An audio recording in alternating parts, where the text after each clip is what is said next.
Donc, qu'est-ce Donc, que je demandais, Ah voilà, ok. ça c'est la purée de carottes. Ouais, d'accord. C'est ça. purée de carottes qui recouvre le silo de maïs et les purées viennent de chez Sbefros. À côté, Alors ça c'est du maïs recouvert par une bâche avec...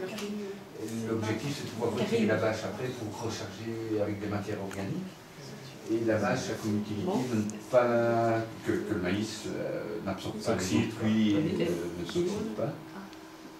donc au milieu il n'y a rien, là c'est du maïs avec... Et alors là, Ça va. sur le maïs, en fait l'objectif c'est de récupérer un maximum de matière organique et de faire en sorte que le maïs absorbe tous les jus des matières. Et Thierry est en train de recharger des silos. Pourquoi tu as mis des bâches là et ici tu recharges avec des feuilles? Parce qu'en fait, donc, la bâche ici, elle sert à empêcher le maïs de prendre l'humidité de l'eau de pluie, et comme ça il reste suffisamment sec pour absorber tous les jus des matières organiques qu'on va mettre Juste dessus. pour donner le temps de... Oui, on voit bien dans le silo ouvert, on voit déjà du moisi en surface. Il faut avoir beaucoup d'importance, hein, mais c'est vrai que c'est mieux de le bâcher provisoirement, et peut-être que dans une semaine on le débâche et on met des feuilles dessus. Voilà. Alors on bâchera l'autre avec cette bâche-là. La vue aérienne date de quand? De lundi matin, c'est vraiment une toute fraîche. Donc c'est vraiment la situation actuelle des travaux. C'est lundi 21?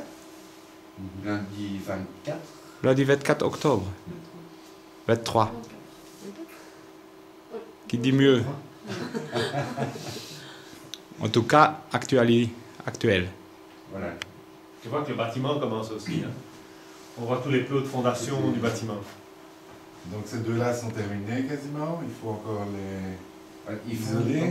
Ils doivent terminer l'isolation des deux digesteurs et ils sont venus ce week-end mettre la protection du béton à l'intérieur des cuves pour protéger le béton de l'acidité.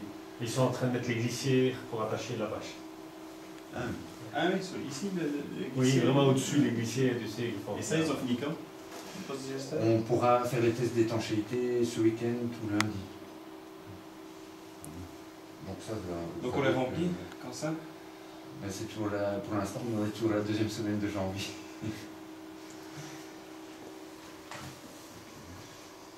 Oui, oui. Et là, Voilà. en dessous des purées de carottes? C'est En dessous des purées de carottes, c'est du maïs. Oui. En fait, on a mis une bâche sur l'avant du silo. On n'a pas mis de la purée de carottes jusqu'au bout, sinon ça aurait coulé. Donc on a bâché. Et on ne la voit pas très bien sur la photo, mais il y a notre ensileuse. On a acheté d'occasion une ensileuse pour pouvoir récolter toutes sortes de sous-produits. C'est ça? C'est une ensileuse tractée, tu sais.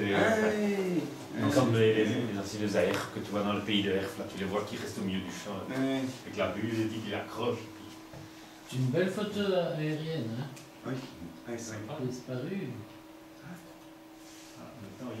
Il y a du maïs pour combien de jours là?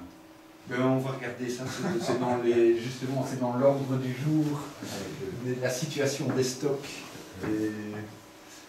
Bonjour Père. Bonjour. Tant mieux. Ça vient d'un jour. Bonjour.